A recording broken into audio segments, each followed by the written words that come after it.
reclaim her worth to change the world. I joined the Youth Leadership Council group shortly after transitioning from the foster care system. I learned that my voice actually matters. And so through advocacy is what made me the woman I am. She is a mother. She is a CEO. She is an owner. She's a boss. So y'all do me a favor and allow me to introduce the amazing, the fabulous Miss Cortney Jones. Thank you so much for the introduction. I truly appreciate it. Thank you to everybody that is here today. I genuinely appreciate y'all taking the time out of your schedule to share this occasion with me. So the book is called Angels Brave Leap. Oh, you probably can't see it because my background. Angels Brave Leap, A Tale of Resilience. And so to give you the back context of this book, I wanted to write a book to my 8-year-old self. I went into foster care when I was 8 years old. And when I went into the foster care system, it was a scary time. How many of y'all as a kid have been scared? Show of hands. Yes. You know, being a kid is scary. And then add trauma on top of it, it can even be more scary. And so when I went into the foster care system, being 8 years old, I felt like no one talked to me about what was going on. Because a lot of times people feel, not people, adults, they feel like kids can't take it. Kids can't handle it. Kids don't really understand. But kids are so resilient, so smart, and they comprehend in their own way. And so sometimes we as adults shelter kids from telling them what's really going on. And so for me, I created narratives in my head. I told myself stories that weren't true as a kid because nobody as an adult was talking to me. And so when I went into the foster care system, I went into the foster care system because I was molested. And when I wrote this book to my 8-year-old self, I had to tell my 8-year-old self, you were brave.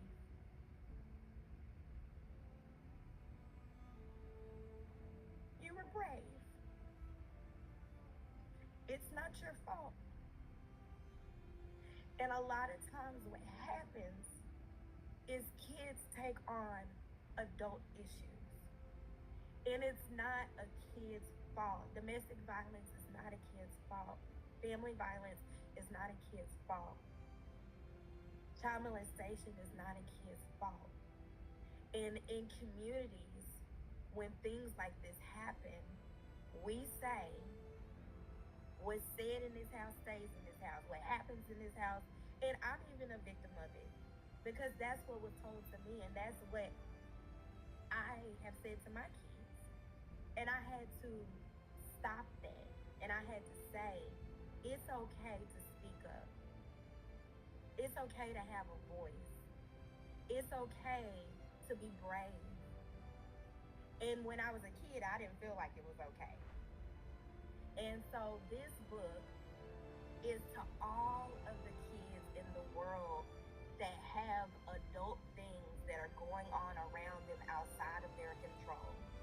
And I want these kids to know that they are not the problem. They are not the problem. And it starts with speaking up and speaking out. And it starts with helping kids to understand new language.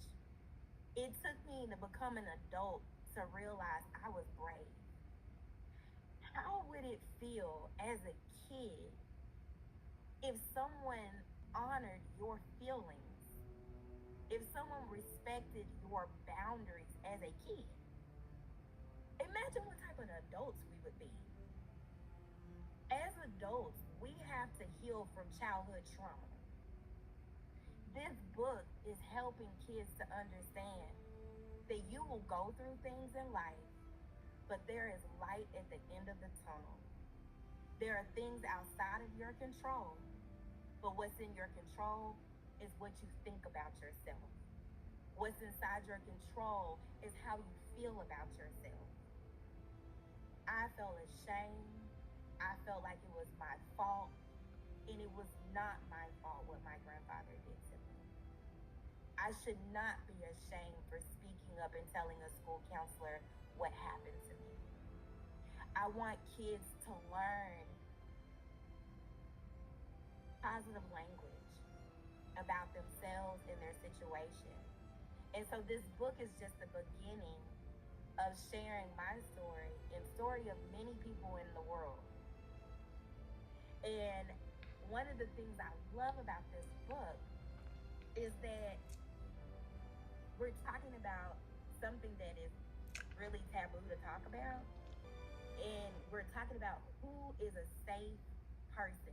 Where is a safe space? And I talked about how a school counselor was my safe space. And so kids sometimes don't know where to go when things are happening.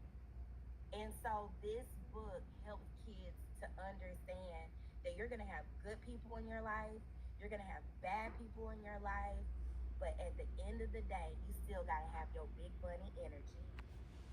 And so Angel is a bunny. And I wanted to actually bring my kids to explain to y'all how Angel became a bunny. And to explain to y'all the development of the book. Because this book has been a long time coming.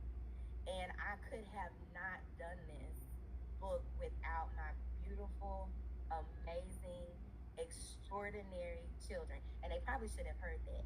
Zoe, Zion, come here.